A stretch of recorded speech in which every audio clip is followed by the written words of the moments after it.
Look, thank y'all for being here. It's been a long weekend. This is the end of it. We are coming back from Alabama, where the bodies have been removed from the helicopter after the crash on Friday, and we've touched base with all family members now, and this is the end of a long weekend. So that's kind of what we're doing as board members on the Metro Task Force. As y'all know, the chopper crashed Friday, went down with 2 people in it, and the bodies were recovered today. David retired with us in July of 2018. He served as a recruiter for the Columbus Police Department prior to that retirement. When he retired, or during the time he was a recruiter, he had a dual function. A part of that was a pilot for the department, as well as the Metro Narcotics Task Force. Whenever we had an air incident, or if we had a surveillance or whatever, when we needed a helicopter, David was one of the individuals that flew that for us.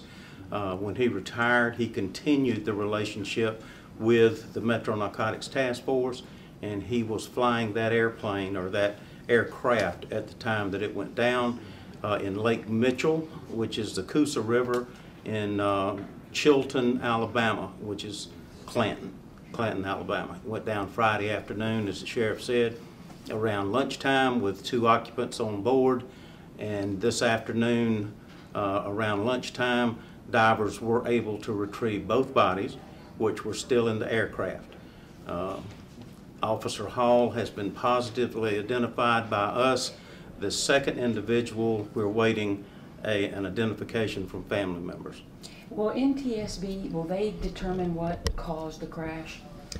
NTSB was on the scene, as well as FAA. We've been dealing with them this weekend, and there will be a finding at some point in time in the future. But you don't have any indication right now what caused? We believe that it struck a wire that went across the river, a low-hanging wire that was not marked at the time, and as the helicopter was apparently ascending over there from some area, it hit this wire, and the helicopter went down in the river. They were going to Clanton, Alabama, which is where we have a repair shop that we have a contract with to repair our aircraft. We had an aircraft on the scene there that had been repaired, general maintenance. They were taking this one down for routine maintenance, and they were going to bring the other one back to Columbus. Every so many hours you have to have maintenance done on aircraft, and this was just a routine maintenance that aircraft have to have on it, and they were just en route to drop it off for routine maintenance. Chief, can you tell us why the second person was on board? Not at this time. We're still cooperating with family members at this time, and that identification will come later. It's bad. It's really bad, especially for the law enforcement family in this area. And David was a recruiter. He had recruited, and then we had hired several officers that he had recruited from the area for the department. He was known to everybody on the Metro board. He had done flight services for everybody on the Metro board, and he's going to be a loss to our department. Does he